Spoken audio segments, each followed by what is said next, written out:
Good afternoon and welcome to the next installment of the Tufts Faculty Webinar Series. This series was launched by the Tufts University Alumni Association to provide continuing education to our alumni and friends around the world. We will be offering live one-hour webinars throughout the academic year on relevant topics delivered by some of our most dynamic faculty members. Your audio has been turned off to eliminate any disruption from background noise. Additionally, please note that you cannot view the other participants who have logged in. Today's webinar is being recorded and will be available at a later date on our Tufts Alumni YouTube channel. If you'd like to ask a question, please type it into the Q&A box in the lower right portion of your screen. If there are any questions that go unaddressed before our 1 p.m. stop time, we will share as many answers as possible with you in an email after the webinar. It's now my pleasure to turn the presentation over to our panel of speakers, Sarah Booth, Roger Fielding, and Bess Dawson-Hughes.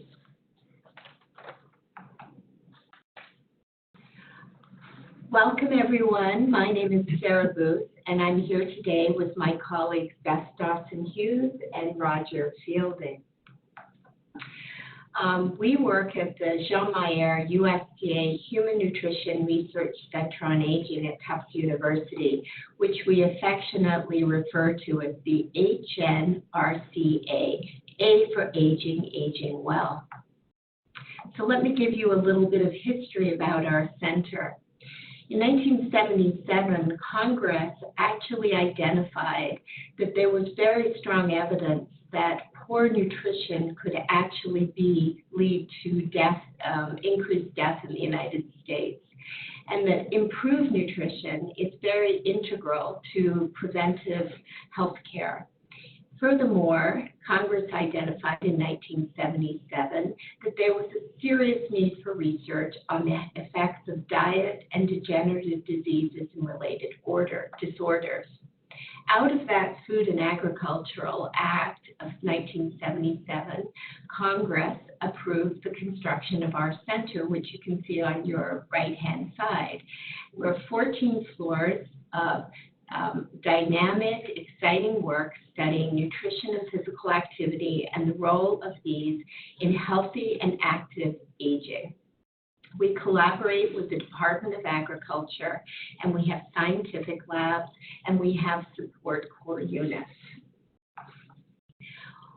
When nutrition recommendations were first made, they were made on 20th century realities. In 1950, there were only 12.3 million people over the age of 65. Now, in 2015 or 2019, we have more than 47 million people. And the number of individuals who are getting older are growing. Indeed, people over 85 years and older are our fastest growing demographic. But we're now in the 21st century. And we are not, and our realities have changed, and the nutritional recommendations need to be adapted in accordance to our new realities. So in the 1950s, the most common cause of death was heart disease. People died in their 50s and 60s, and there was a great deal of smoking. Both smoking and heart disease have decreased in the 21st century. Conversely, there's a lot more obesity, and there's a lot more cancer. Furthermore, as people get older, we have far more dementia. And one of the topics we're going to talk about today, the number of falls and fractures skyrocketed as people get older.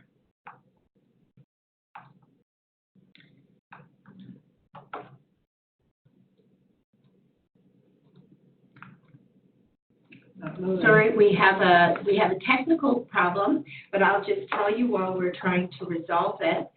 At the HNRCA, we are working on the central causes of healthy aging. Thank you very much.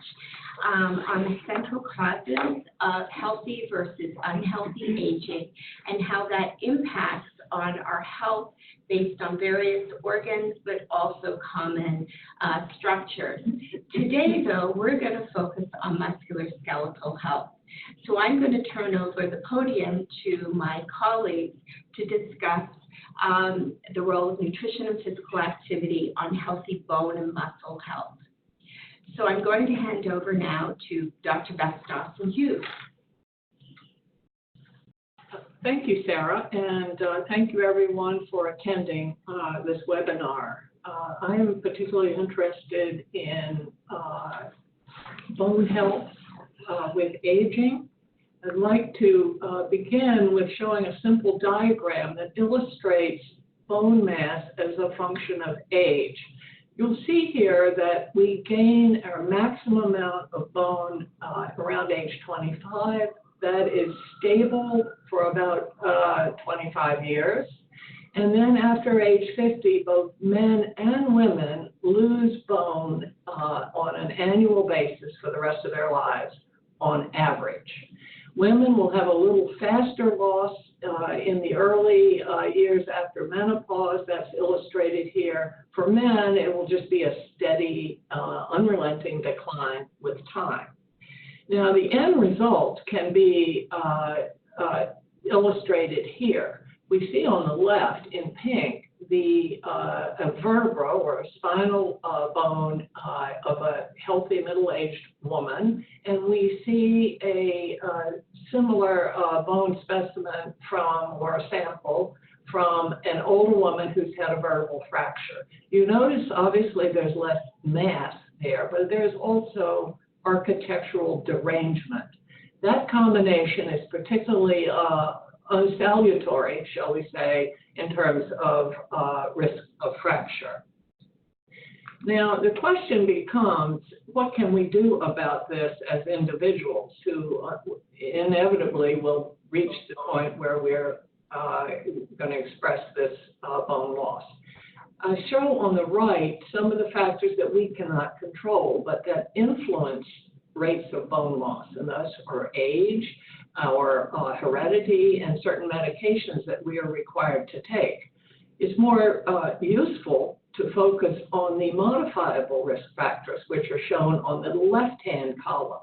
And you'll see that being sedentary, smoking, drinking alcohol more than 2 drinks a day, early loss of estrogen, and thinness are unfavorable to preserving bone mass. Diet is a key factor that we can control, and so I'm going to focus my remaining comments on 2 aspects of the diet that our research laboratory has been working on, starting with low levels of vitamin D and calcium and how we can correct that. And secondly, we'll then address this phenomenon that's less well recognized, but I think is important, and that is the acid-base balance of our diets. Starting now with a randomized controlled trial and a large number of healthy older men and women, we treated on a random basis half of the participants with 700 units per day of vitamin D and 500 milligrams of calcium versus a placebo for 3 years. And we observed what has been seen subsequently confirmed, that with calcium and D in combination in moderate doses, you can lower risk of fractures. We had the opportunity to follow these same participants for 2 years after they stopped taking the supplements. And we show here what happened to bone mineral density in the men in the trial. Both men and women have had increases in their bone mass with supplements compared with the placebo. Lo and behold, and that is shown in the hatched area, look at what happens in the 2 years after they stop the supplements. The group that had been taking calcium and D gradually lost the gains that they had made earlier and ended up no better off than if they had never taken the supplements. So what is the message here? The calcium that you took last week or even 2 days ago is not helping you now, and vitamin D is stored to some degree, but basically you can't count on your past program of supplementation to have ongoing benefits. So in other words, we need to address these needs day in and day out. This picture shows some randomized controlled trials looking at vitamin D supplementation and its impact on risk of falling. So vitamin D, we know, affects muscle as well as bone, and one of the ways that the muscle effect is expressed is that low D status is associated with more falls. So when these trials testing different doses of vitamin D on a daily basis, you'll see that those trials using 200, 400, and 600 units, shown on the left, did not lower risk of falling. The doses of 7 to 800, did show a reduction in fall risk. This gives us some clues as to what kind of dosing would be appropriate here. So it was at this time that we published this, there were no trials looking at higher doses. So it would be logical to think, well, maybe if we gave a higher dose than 800, we could push that risk down further. So a group of very good investigators from Australia had that idea, and they extended the idea. They thought, well, you know, our seniors come in once a year to get a flu shot. We know that vitamin D is stored in fat tissue. So light bulb goes on. Let's give a big annual dose that would cover their needs for the year. Then we don't have to worry about whether they're complying or this or that. So they did just that study, and very well conducted, and look what happened. There were more falls in the high-dose D group than in the placebo group, and on the right panel, the high-dose D group had more fractures. So what we're seeing here, if you put all this together, is that inadequate D is a problem and excess D is a problem. So with regard to these vitamin D points, I'd like to say that a dose in the range of 600 to 800 units a day, which is that amount recommended by the Institute of Medicine, appears, I think they got it right. It appears that that is the correct place to be in the vitamin D spectrum. D is particularly effective when it is taken together with calcium because it promotes calcium absorption. If you don't have enough calcium, it can't do its job. High intermittent doses of D increase risk of falls and fractures and should absolutely be avoided. There's no evidence at this time, and I wouldn't expect to see any, that the recommended doses of D have any safety concerns at all. So with that, I would like to go to my next topic, which is the hypothesis that acid-producing diets contribute to bone and muscle loss. Let me explain.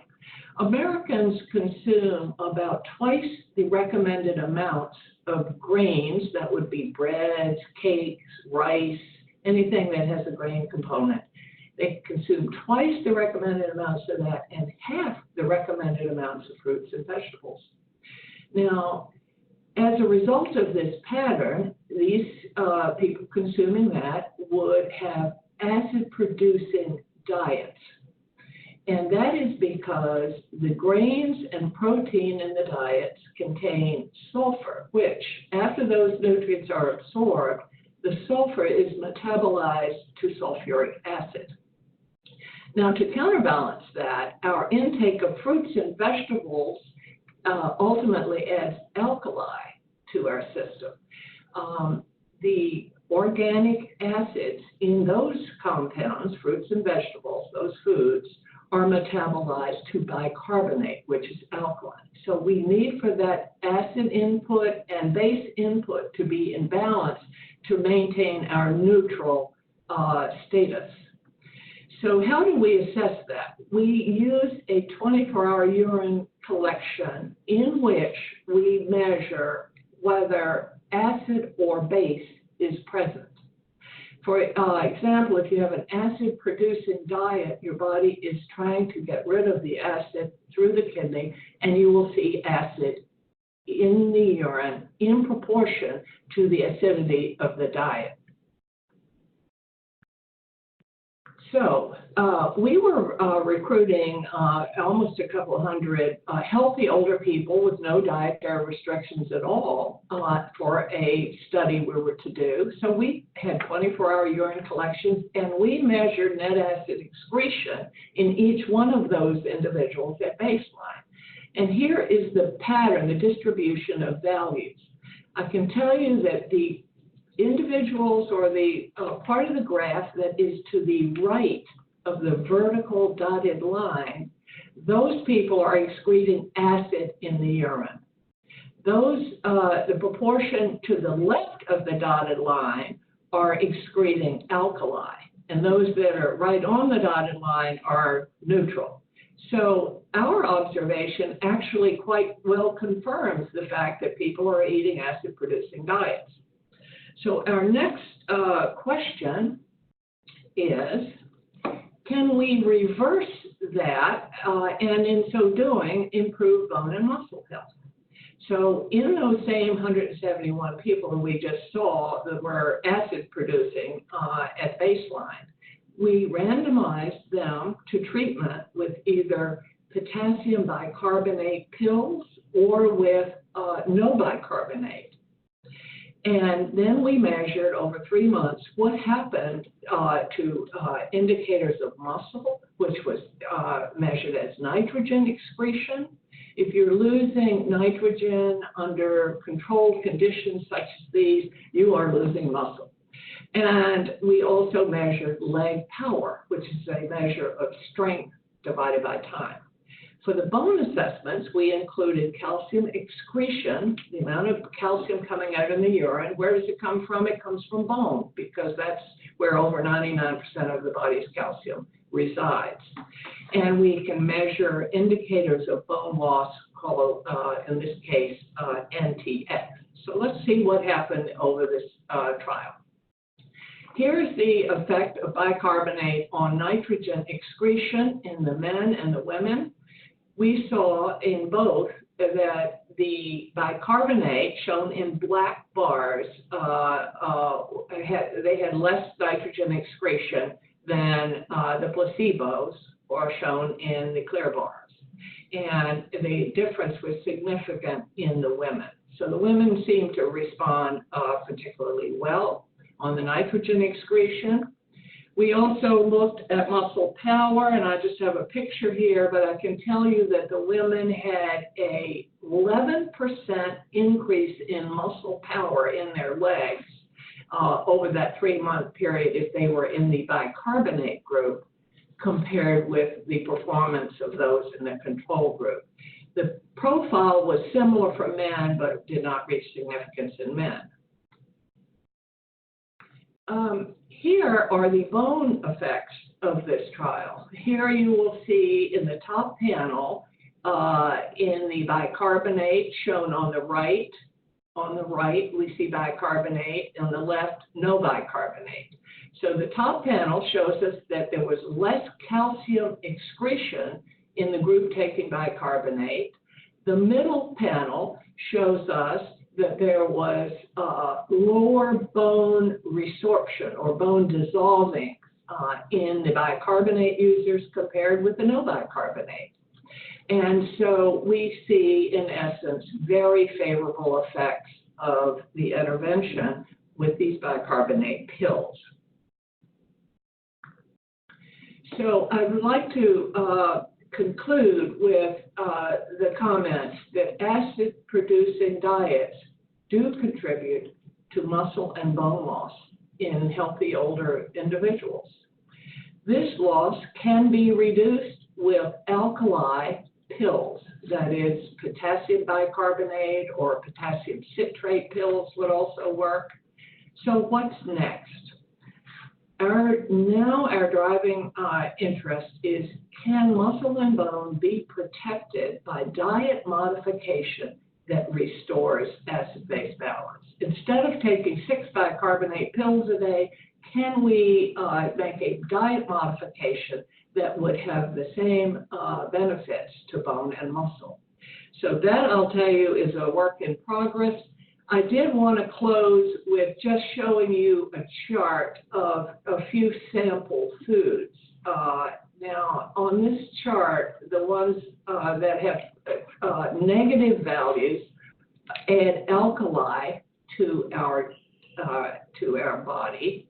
The ones with positive values add acid. And so we're trying to get a balance. You'll notice that the negative values are really fruits and vegetables and wine. I was very happy to see that on the negative list.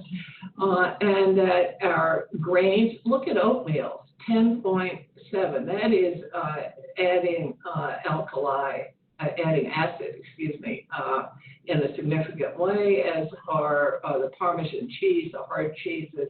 Milk, fortunately, is pretty non-contributory in the acid-base arena. Oils add nothing, sugar adds nothing, but I've refrained from adding this to the list. So just if you're trying to figure out how to operationalize any of this diet modification, lists such as this, and you can see the reference if you want a complete food list. So with that, I will close. Thank you for your interest. Thank you very much, Beth. I think you've really demonstrated that, at least when it comes to diet, more is not necessarily better. And I think also, particularly with your current work, that you're really demonstrating that we need to achieve a balanced diet for healthy aging. So with that, I'm going to introduce our next speaker, Roger Fielding, who's going to talk a lot about muscle and healthy aging. So thank you, Beth, and thank you very much, Sarah, for that nice introduction. I think this is a logical segue from talking about bone and some interactions between bone and the skeletal muscle to talking a little bit more specifically on skeletal muscle in our bodies and why muscle is so important. I think one thing, our interest here at the HNRCA is understanding what are the components of healthy aging. And I think it's important to understand that mobility function and mobility disability is an increasingly prevalent problem in older adults. This syndrome really affects almost 24 million people living in the community today. They report that they have some difficulty walking a distance of about a quarter of a mile. And about half of those, 13 million, report that they could not perform a quarter-mile walk at this point.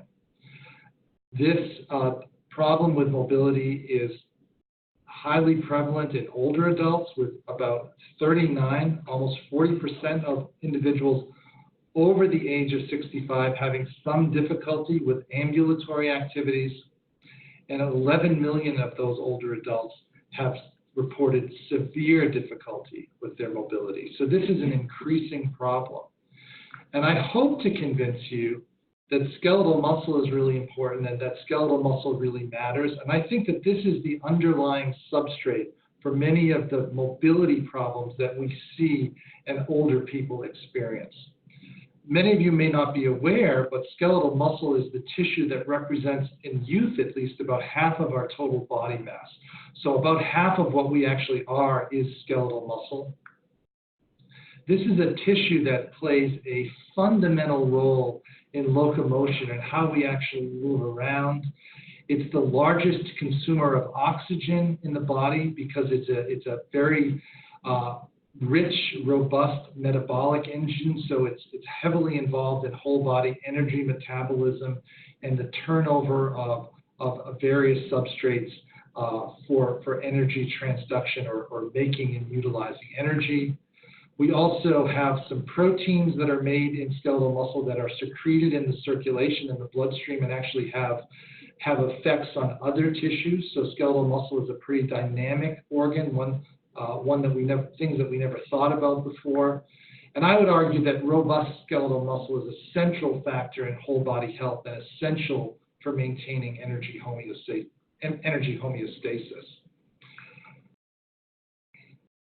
So very interesting. Mobility and mobility function is ubiquitous across the animal kingdom. The way that different organisms actually move around is a process that's very highly conserved. And in fact, the motor proteins that are responsible for movement and mobility are identical across many, many different species. So if you're an insect, you're a bird, you're a fish, you're a dog, or a human, the actual motor proteins that are responsible for generating force and performing movement are virtually identical. They only differ from some very small variations in their amino acid structure that really affect the rate at which those proteins can generate force. And in the animal kingdom, really determine whether you're a predator or whether you're prey.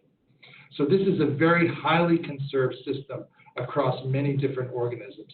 And in fact, motor function with aging declines and is tightly linked to mortality or survival among many different animals. So whether you're a Drosophila or a fruit fly or you're a rodent, the declines in mobility that occur as these species age are related to their mortality.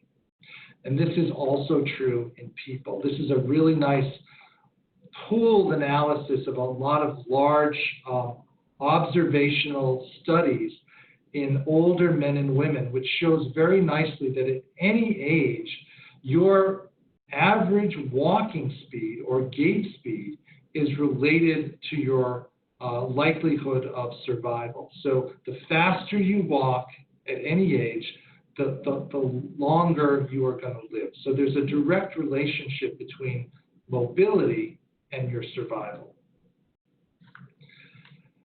There's also clear economic costs to mobility and being physically inactive, suggesting that the economic burden of physical inactivity in the world is about $67 billion. Now, we believe that the age-related changes in skeletal muscle are a central feature of this decline in mobility with advancing age. And we've given this change in muscle mass and function a name. We now call it sarcopenia for the loss of muscle with age, very much like osteopenia when we're talking about bone loss, but sarcopenia. And this is just an illustration of what sarcopenia looks like.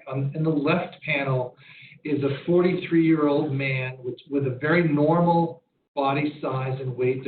Their body mass index is about 25. And this is a computed tomography or CT scan image through the mid-thigh of that individual. So it's a cross-sectional image. What you can notice here in the blue is the skeletal muscle in the front and the back of the thigh. So the knee extensor muscles and the knee flexor muscles. To orient you, that white circle in the middle is the femur or the long bone of the leg. And the very thin red area around the muscle is subcutaneous fat or fat tissue that we have under the skin. Now contrast that very nice blue robust image we see on the left to an image of a 76-year-old man with, again, a very similar body size and weight. Their BMI is also 25. And you can see the amount of muscle that occupies that cross-section is much, much less. There's a much thicker band of subcutaneous fat or fat under the skin. And there's also, in orange, if you see in the middle, some accumulation of fat in between some of the large muscle groups there. And this is really what we see in people as they age. Along with this decline in muscle size or muscle mass, we also see a corresponding decrease in the amount of force or strength that those muscles can generate.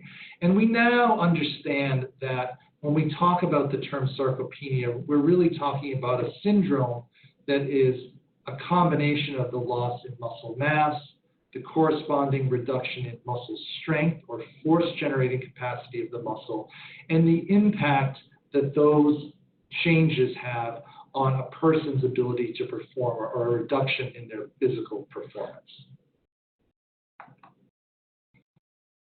So we know that we lose muscle mass and strength, that it impacts our function. What can we do about it? Well, our laboratory has been interested in studying a number of different interventions to try to slow the rate of loss in muscle mass and strength or reverse that loss. Some of those have been related to changes in what we call lifestyle, things like physical activity or exercise. This has included things like resistance exercise training or strength training, aerobic training, and sometimes even some multimodal interventions using a combination of exercise interventions. And we've also been interested in a number of nutritional or dietary interventions that may also have effects on skeletal muscle and skeletal muscle with aging. But I would be remiss if I didn't tell you that there's also some emerging areas and interest in the development of medicines and pharmacologic interventions that may also be important in thinking about sarcopenia, such as drugs that might target affecting skeletal muscle growth, affecting how skeletal muscle may function by activating or modifying the transmission of nervous impulses or affecting the actual contractile machinery within muscle. There's emerging interest in molecules and compounds that might affect energy metabolism in skeletal muscle. There may be approaches to increase the powerhouses or the mitochondrial function in muscle, and also investigations targeting medicines that are available and currently approved for other indications. And it would not be surprising to me that in 10 or 15 or 20 years, when we talk about this syndrome of sarcopenia, we talk about the idea that there may be combinations or multiple therapies that may be used at different stages of this syndrome or this condition. So I think it's important to remember that lifestyle and physical activity are things that we know a little bit more about, but there may also be the development of specific medicines that may be involved in the management and treatment of sarcopenia. So what do we know works right now? Well, we know that physical activity and exercise can work and has potent effects on skeletal muscle, even in older individuals. I just want to give you some examples of the kind of exercise that we've been studying. One very potent stimulator of skeletal muscle mass and strength is resistance exercise training or strength training. This is an older woman who was a participant in one of our research studies here at the HNRCA. In this particular study, individuals, older postmenopausal women, were randomized into a progressive resistance exercise training intervention for 1 year, and they came in and exercised twice per week. The other group got a health education control intervention where they were just given material about healthy eating and other important health behaviors over the course of 1 year as well. And at the end of the year, when we looked at the change in muscle mass in these individuals, you can see that the group in red that got the resistance exercise training intervention for 1 year had a significant and meaningful increase in their total body muscle mass compared to the group that got the health education intervention on the left. And this is a pretty profound difference over a year. Now, again, this was a very structured, supervised resistance training intervention, but the effects on muscle were very, very profound. Correspondingly, when we looked at the effects on muscle strength or the amount of force these muscle groups could generate, they increased in a corresponding manner. In other words, the group that got the resistance training exercise intervention, the strength training intervention, had a significant increase in their muscle strength. And the control group really essentially didn't change over the 1 year of intervention. So we were really pleased and enthusiastic about these results. But again, this was a very supervised, carefully controlled intervention of just resistance exercise training, looking at effects on muscle, mass, and strength. We also were very interested in understanding whether combined effects of both aerobic exercise and resistance exercise in a more community-based program could be equally effective. And this led us to developing and designing the lifestyle interventions for elders trial. This was a long-term project, was undertaken over the past 18 years now. where we actually conducted a small pilot study initially in about 400 individuals, and then went on to a larger phase 3, large randomized multi-center trial in 1,600 older adults. And again, we compared the effects of a multimodal exercise intervention, both aerobic or walking exercise plus resistance training, to a health education control group. And you can see that this study was conducted, and the average length of follow-up, the average length of time that individuals were in the intervention was nearly 3 years. So this was the largest and longest trial examining the effects of physical activity in older adults on mobility and onset of mobility disability. And the main results of this trial, this is just a description, a little bit more detail about the physical activity intervention. It was, again, aerobic, walking, some lower extremity strength training. We did do a little bit of balance training as well, and some stretching, flexibility training as part of this. This was all done in a group-based setting in community centers, so people came in and exercised and performed this activity in a group.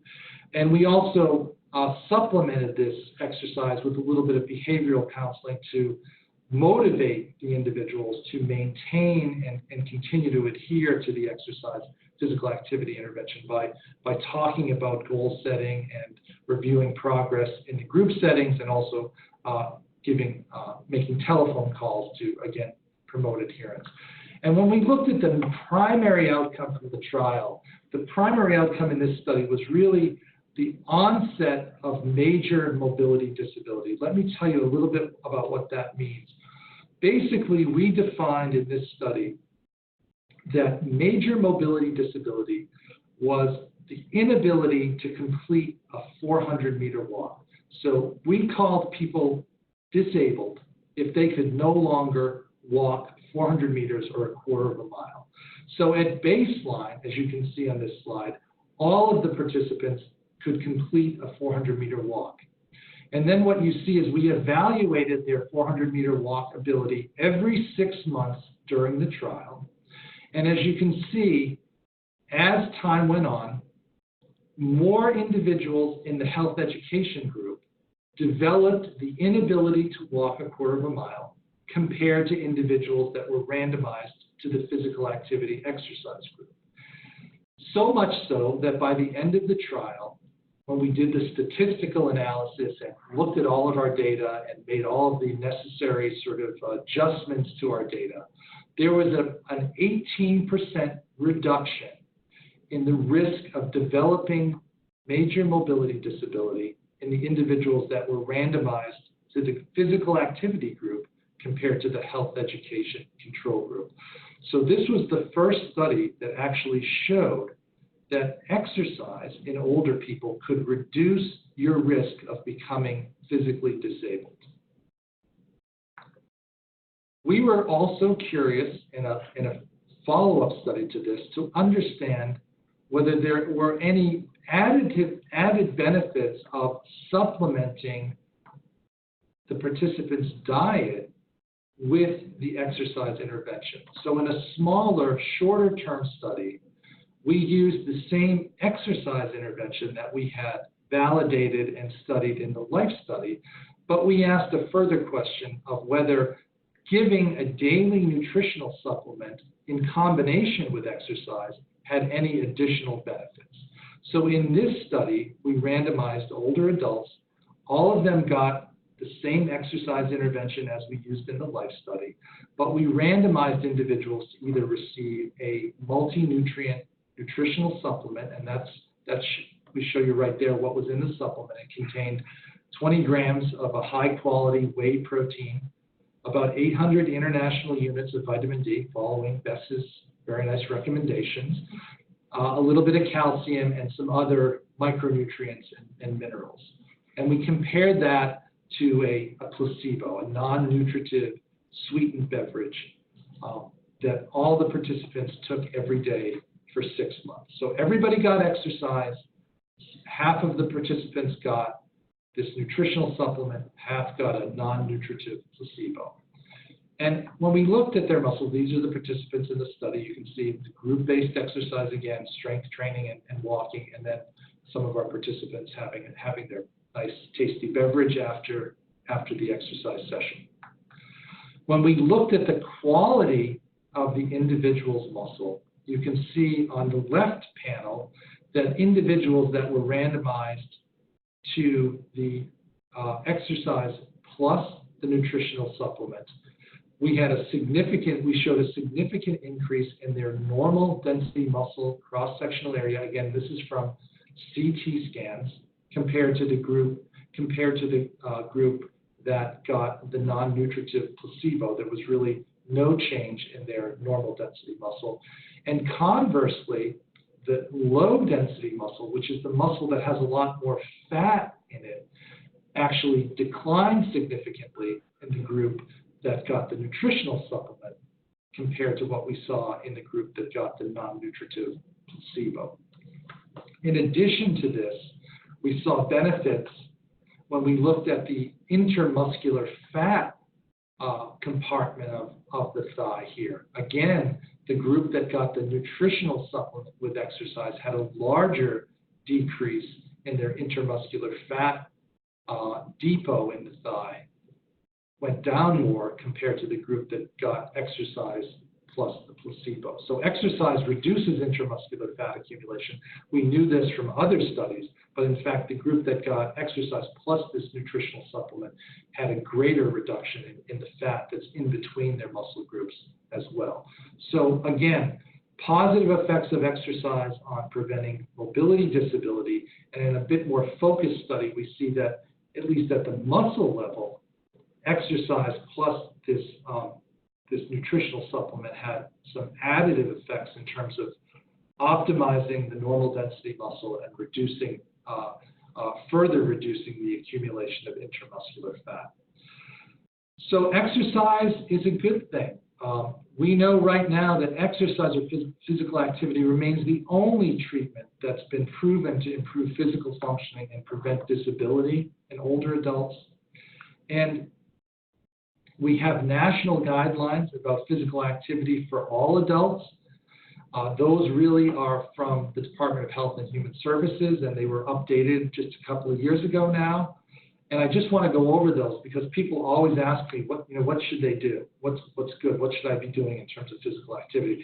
The first thing to remember is something is better than nothing. Some physical activity is better than no physical activity. We're learning more and more about the negative effects or the bad effects of being sedentary or doing what we're doing now, which is just sitting, talking to you. So any physical activity is better than no physical activity. If you want to get substantial benefits from being physical activity, we really recommend that people do at least 150 minutes of moderate intensity physical activity or 75 minutes a week of vigorous intensity aerobic physical activity. For more extensive health benefits, adults should increase their aerobic physical activity. Adults should also do muscle strengthening activities that are moderate or high intensity and that involve all major muscle groups on 2 or more days per week. There are also specific guidelines for older adults, and these are important to consider as we get older. But for older adults that cannot do 150 minutes of moderate intensity aerobic activity a week because of chronic conditions, they should be as physically active as their abilities and conditions allow. Again, doing some activity is better than doing no activity. We know that exercises that maintain or improve balance are important for older adults, particularly if they are at risk for falling. Older adults should determine their level of effort for physical activity relative to their own fitness levels. We know that fitness levels and exercise capacity overall declines with aging, so we want people to exercise relative to their own individual fitness levels. And we certainly want to recommend that older adults that have 1 or more chronic conditions understand how these conditions may affect their ability to do regular physical activity safely. Sometimes that means having a conversation with their own doctor and their own physician. Hopefully nowadays, most physicians ask their patients whether they are exercising and encourage them to exercise. But it's always worth a conversation with your primary care provider or physician about what are safe and appropriate levels of physical activity and exercise. So I really want to thank you all for listening to my presentation, and I think there's going to be some time for some questions. Thank you. Great. Thank you very much, Roger. I see a theme coming out here, both in terms of diet, but also exercise. Nothing or too little is not good, but you also have to be exercise moderation and know your body to know how much to optimize to achieve healthy aging. So before we start the questions, I noticed that a question did come up on the screen while you were talking, Roger, and I do believe it was in response to Beth's talk. And excuse me, and it was asking about the current recommendations on whole grains. If the person who asked that doesn't mind, what we will do is, here at the HNRCA, we have many scientists doing different areas of research in nutrition and physical activity. And indeed, we do have people leading active research programs on whole grains. So we can respond to that question by email, and we will have the expert on whole grains respond to that question. Okay, and I see some more coming up. So before we go to that, we had some other questions that came up. So I wanted to start with Beth. Beth, you talked a great deal about the balance between acid and alkali. And mineral waters are becoming very popular now. And so the question is, are mineral waters that are becoming popular adding alkali to the diet and therefore creating some challenges with the bone? The issue of mineral waters is pretty interesting. Those that are coming from natural springs around the world, whether it's Poland Springs or Evian in France, the label will tell you, in essence, whether that water will add alkali or acid. Excuse me. Specifically, those that are coming from areas where there's sulfur in the water will be adding acid, because once that sulfur is absorbed by the body, it will be converted to our old friend sulfuric acid, the same thing that's in grains and protein. Those that do not contain sulfur, some of them will add alkali. There are certain popular alkaline waters that you can buy, and those have been sort of engineered to contain alkali, and they generally do. So I think if you want to know about your favorite, just look on the label and see if you can see any indication for sulfur. If you do, then that is not going to be adding alkali, it will be adding acid. Great, thank you, Beth. Roger, you talked about sarcopenia, and I think you're very modest. I would love to prompt you to boast about the origin of the term sarcopenia. But I also wanted to ask you, is sarcopenia inevitable for everybody as they get older? That's a great question, Sarah. Thank you. So what I would say is that we all lose muscle mass as we age. That seems to be a characteristic hallmark of aging. But if you look carefully, the rates at which different individuals lose muscle vary fairly widely. And if you look, there are certainly, like with bone loss, there are certain lifestyle factors that do contribute to how rapidly someone loses muscle. And so we like to think about sarcopenia as being a condition where people have lost muscle at an accelerated rate, so that it contributes to greatly to muscle weakness and to limitations in their physical functioning. So the answer is we all lose muscle as we're aging, but it's only a subset of individuals that have an accelerated rate of muscle loss to an extent that it impacts on our physical functioning. And would you like to talk about the origin of the term sarcopenia? Well, sure. One of the former directors of the HNRCA knew about the idea that there was a lot of data suggesting that muscle was being lost with aging and had been known for a long time, and realized that unless there was a name for this condition, we weren't going to get very far in studying it. So Irv Rosenberg, who was a former HNRCA director, coined the term sarcopenia about 30 years ago now. And, you know, it's been tremendous progress. You know, we've gone from having this term to be this sort of generic descriptor of this muscle loss with aging to a point now where we're very close to developing evidence-based objective cut points for trying to diagnose individuals that have sarcopenia. And we actually even have a designated ICD-10 code for sarcopenia in the medical billing code. So this is a condition that I think is emerging as something that people are realizing and the world is realizing is really important and one that we need to be thinking about. I think a lot of older people and a lot of people don't realize that the reason they're having trouble getting up out of a chair or walking down the hallway or climbing up a flight of stairs is because they have a problem with their muscle. And I think the more we can do about making people understand that, the more we can start thinking about effective ways to treat it and prevent this condition. Thanks, Roger. And I'm grateful that the audience indulged us the opportunity to brag about our wonderful research center. So a question came up, Beth, that I was wondering if you could answer. Someone said they don't really understand the units that you had presented for the potassium bicarbonate. They wanted to know how they would know if they're having adequate bicarbonate in their diet. The way to ensure that your diet is in acid-base balance is to adjust the ratio of fruits and vegetables, servings per day, to match the servings of grains and protein a day. That's sort of a simplified approach to it. If you would do and consume what the actual dietary guidelines recommend, you would be pretty much in a balanced situation. So we need between 5 and 10 servings a day of fruits and vegetables. Now, a serving is something to notice. A serving of fruit would be a piece of whole fruit, such as an apple, a peach, a plum, a pear.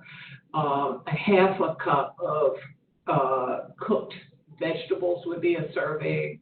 Half a cup of berries that are would be a serving, for instance. And the grains, you know, those serving size, they're 100-gram serving sizes. So you need to adjust that ratio. It's not that you're eating bicarbonate, it's that the fruits and vegetables, once consumed, are metabolized or broken down to bicarbonate. We don't actually eat bicarbonate in our diets. We were using bicarbonate pills for study purposes, but that's not what most people will do to add alkali. They would add fruits and vegetables.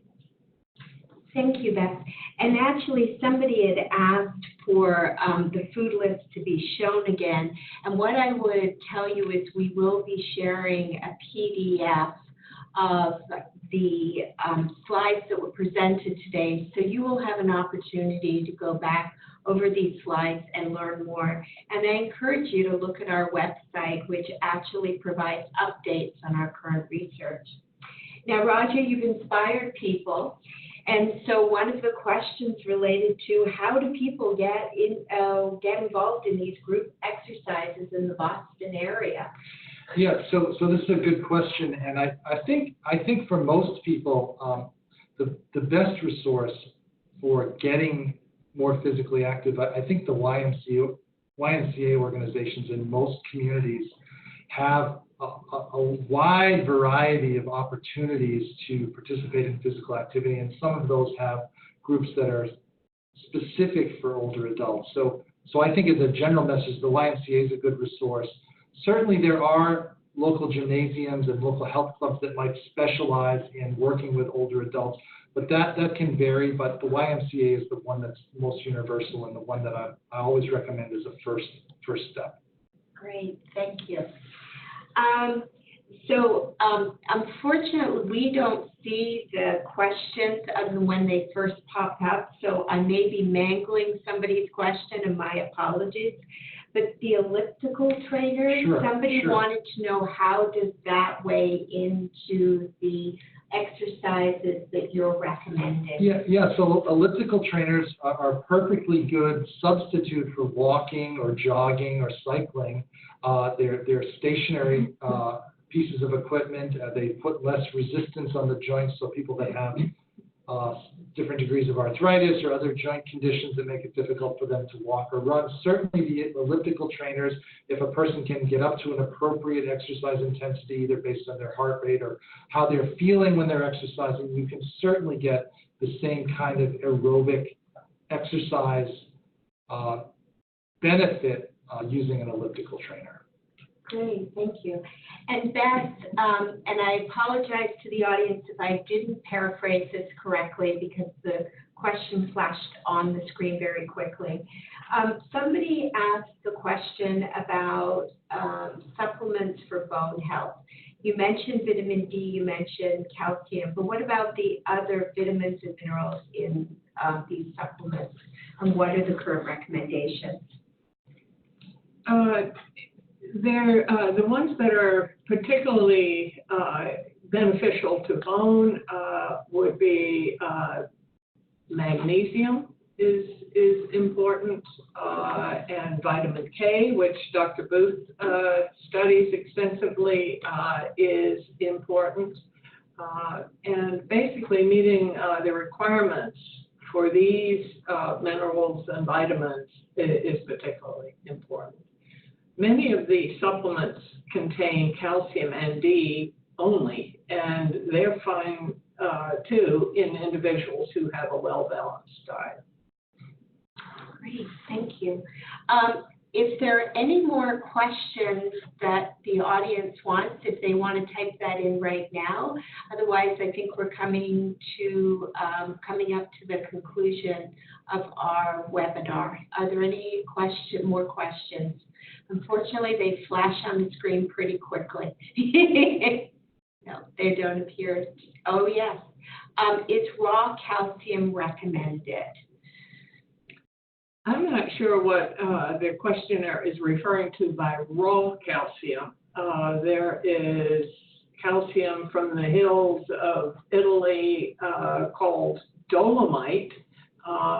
And these natural calciums, if that's what you were asking, are probably not as good as the supplements that meet the high quality standards. You never know what else is in those hills that are those samples that are being ground up, and you don't know, for example, whether there would be excess of lead or other components that could be harmful. So I think the general recommendation is to get the GSP quality supplements, which are labeled and which are very abundant in the drugstores and other places. Great, thank you. And for those of you who have been sending comments, and quite frankly, very complimentary comments about this presentation, we certainly appreciate that, because I have to tell you, I'm as proud as punch about our speakers, because they are very prominent researchers, and they also are incredibly stellar at translating very complex research that's done here and elsewhere into guidelines for audience members such as yourself. So thank you very much for the compliments, and I'm going to now hand it over to Julie. We hope you enjoyed our webinar today. As a reminder, for any questions in the Q&A box that were unaddressed, we will share as many commonly asked questions as possible with you in an email. You will receive an email shortly with a link to a brief survey. Please take a few minutes to complete the survey, as we do value your feedback. This email will also contain a link to today's presentation materials. Thank you for joining us.